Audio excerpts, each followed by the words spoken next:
Hello, hello, hello. We are in Muskegon, Michigan today at Rolar Products, and I have the great honor to spend time with my friend Jack Russell.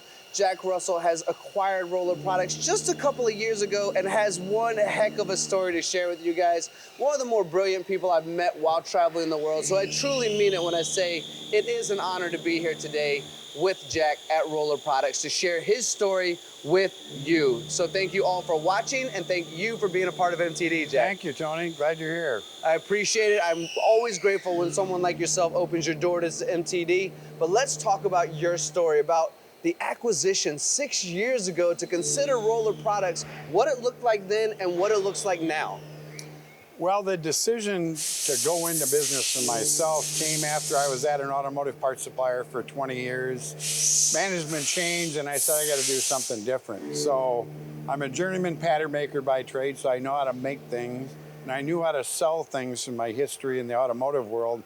I said, how hard can it be? So I bought a small company with 3 employees and about $700,000 a year in sales and went to work, you know. And you have really turned it into something amazing. What does it look like today when you're talking about 700 in sales and a couple of employees? What does it look like today? Employees today, we're nearing 40, or right about at that 40 mark. And depending on what happens in the market, we'll hit right near 5 million this year in sales. That, my friend, is amazing. We have to stop the interview for a quick pound on that one because it's such a significant number. Now, when we think about the growth of what you guys have done here, what products do you do? Have you diversified yourself into multiple sectors of manufacturing? What do you offer to the audience watching right now? We've done a lot of different things. A lot of things have come through organic growth, so that's part of our growth, and it's attention to customer service. So as we got into companies and we serviced them, they kept saying, what else can you do for us? We made it easy for them. We went and looked at what they were doing, how they were doing it, so we fully understood it.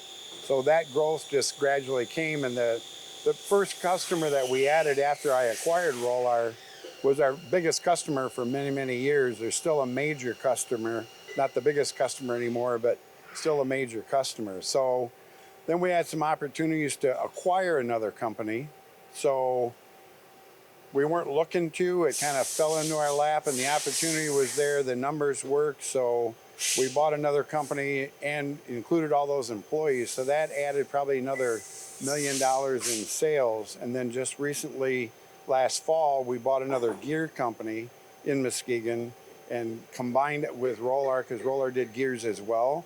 So now we're a very high specialty gear manufacturer, and we do all the CNC, and then we recently added Swiss style CNC machines, which has opened another whole world into the paintball gun, medical markets.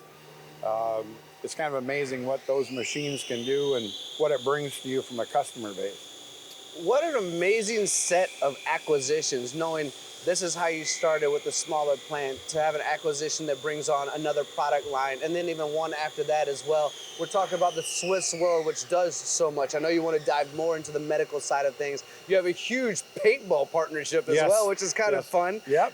And not only are you implementing that side for strategy of the Swiss world, you have 2 more on order and a room for bunches after that as well, because you are not limited on your growth. You're continually expanding. You recently jumped from an 11,000 square foot building into what we're standing in today, which is how big? This is about a 60,000 square foot facility, of which we occupy about half.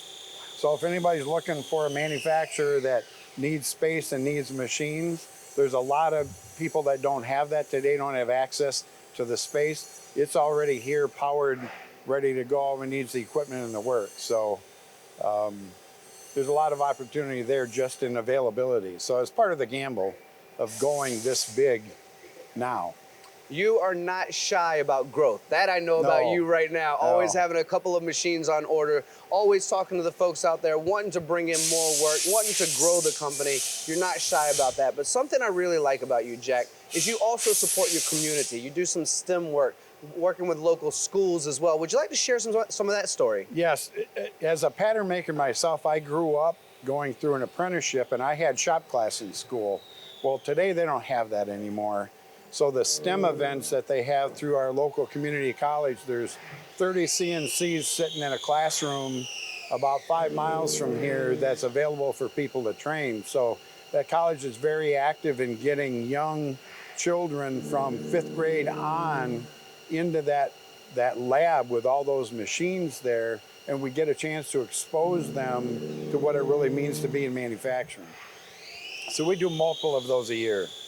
Thank you so much for doing that, Jack. Really, we need more of you, more people like you on this planet to help create this awareness. It's something we're trying to do at MTD as well. So to bring this conversation full circle about the growth, expansion, acquisitions, I know one of the first investments you made, which turns out to be such a quality investment because hiring an employee to do something like this would be exponentially more expensive, is a company you've partnered with called Datanomics. Yes. And Datanomics allows you to watch over your entire shop with machine monitoring, helping you understand exactly what's going on, the efficiencies, and creating the awareness for all of your colleagues here to help them represent themselves in the most positive manner because they are held accountable for all the work that's going on as well. Would you like to expand a little bit on the Datanomics software? Well, it kind of comes from the culture that we built here too. We haven't talked much about that, but we have a culture of everybody should understand how we make money. Because I have a saying, if you're asking your employees to help you make more money, if they don't understand how your company makes money, it doesn't make sense to ask them to help you because they don't know what to tell you because they don't know how it works. So part of that is to put the data in, and it brings up conversations about efficiency and those kinds of things. And one of the things that when people put this kind of system in, they think it's Big Brother. Somebody's watching you, right? And we've already been past that. When we put an ERP in, that was the first reaction, oh, you're going to count all the parts I make. And it's like, yeah, we probably are, but we need to for inventory, right? So it's never been about performance. But with the Datanomics software, it just puts it in front of everybody, and it helps us train people to understand how we make money. So we do quoting classes that show our employees how we quote, where the money comes from, where the money goes, and what the cycle time means to the profitability. And now we've connected the dots for them, and now they know why the data is up there, why it matters what they do every day. It makes all the sense in the world, but I also have to do this, Jack. When you say Big Brother is up there, immediately I go, sometimes it feels like somebody's watching me. But with that being said, are there any special messages that you'd like to convey to the audience watching right now about Rolar, about what the future looks like for Rolar, for anyone who wants to partner with Rolar and yourself, and what they can expect by working with you? Well, number one is we care, right? A lot of companies say they care about their employees, and we know that a lot of people say it, not many people do, and we do. We care about our customers no matter who it is that calls here with an issue or a problem or an order.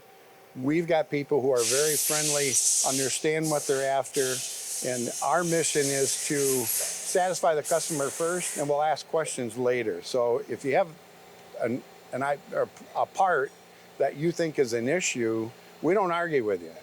The first thing is you need to get parts that you don't think are off one way or the other, where they are, they aren't. I'm going to replace those parts first, and then we can talk about what happened, or are they in spec or are they out of spec after that. And that kind of comes from my training in automotive.